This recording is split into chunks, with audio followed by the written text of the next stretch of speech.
పొద్దుటూళ్ళు అయితే మేము రైతుల పక్షాన శాంతియుతంగా నడుచుకుంటా మార్కెట్ యార్డ్ దగ్గరికి రావాలంటే బారాయాల దగ్గర నిలబెట్టారు పోలీసు వాళ్ళు. నిలబెట్టి బలవంతం. లాస్ట్కి వాళ్ళకి ఎంత కర్కశం అంటే ఎద్దుల బండి మేము తోలాలంటే ఎద్దులు మొగతాడు పట్టుకొని ఆ ఎద్దులను బలవంతంగా మొగతాడు పట్టుకొని ఉంచి అది కింద పడేటట్టు చేసి కాడమాన్ నుంచి దాన్ని వేరు చేసే పరిస్థితి చేస్తున్నారు. ఎంత అన్యాయం ఇది!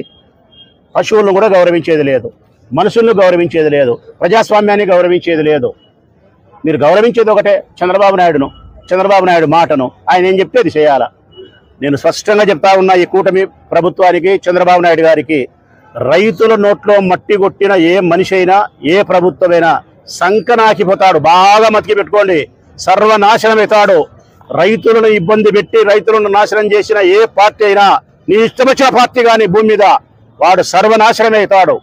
ఈ రైతే లేకపోతే మనం లేవు, ఈ రైతే లేకపోతే మన బ్రతికే మనుగడ కొనసాగించే పరిస్థితి ఉండదు. రైతు సమస్య రైతులకే సమస్య అనుకుంటున్నారేమో, కాదు. రైతు సమస్య దేశ సమస్య, రైతు సమస్య మనందరి సమస్య. రైతు బాగుంటే మనం బాగుంటాం, రైతు బాగలేకుంటే మనం ఎవరం బాగుంటాం. రైతు దగ్గర డబ్బు ఉంటే అందరి దగ్గర, వ్యాపారస్తుల దగ్గర అందరి దగ్గర డబ్బు ఉంటుంది. రైతుల దగ్గర డబ్బు లేకపోతే, పంట సరిగా పండించలేకపోతే ₹1 లెక్క ఉండదు. ఇప్పుడు అర్థమైంది కదా. 15 నెలలు అయింది, రైతులు సక్రమంగా లేరు. ఎవరి దగ్గర ఒక ₹500 నోటు చూపిస్తావా? ఎవరి దగ్గర ఒక ₹5 లక్షల నోటు లెక్క చూపిస్తావా?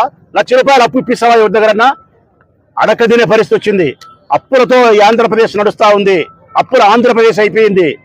అన్నానికి అలమటించే రోజులు రాబోతా ఉన్నాయి. వ్యాపారాలు 12 అయినా 1 గంటైనా జరిపే పరిస్థితి బోనీ లేదు. లాస్ట్కు చిక్కుండాలి ఈ కూటమి ప్రభుత్వంకి. శనిక్కాయలు అమ్ముకుండే ఒక అమ్మ చెప్తాంది నిన్న కోర్టు దగ్గర అంట. శనిక్కాయలు అమ్ముకుండే అమ్మ, ఈ దుమ్ దగల ఈ ప్రభుత్వం వచ్చిన తర్వాత శనిక్కాయలు అమ్ముకునే మాకు కూడా వ్యాపారం లేదు నాయన. శనిక్కాయలు అమ్ముకునే అమ్మ చెప్తాంది, పొంగనాలు పోసుకునే అక్క చెప్తాంది, ₹10 లెక్క లేదు, ఇబ్బందులు పడతానామని చెప్పి సిగ్గులేకంగా మీరు ఏందో గొప్ప ప్రభుత్వము, గొప్ప పార్టీ సంక్షేమాలు చేసినామని మీరు చెప్పుకుంటా ఉన్నారు.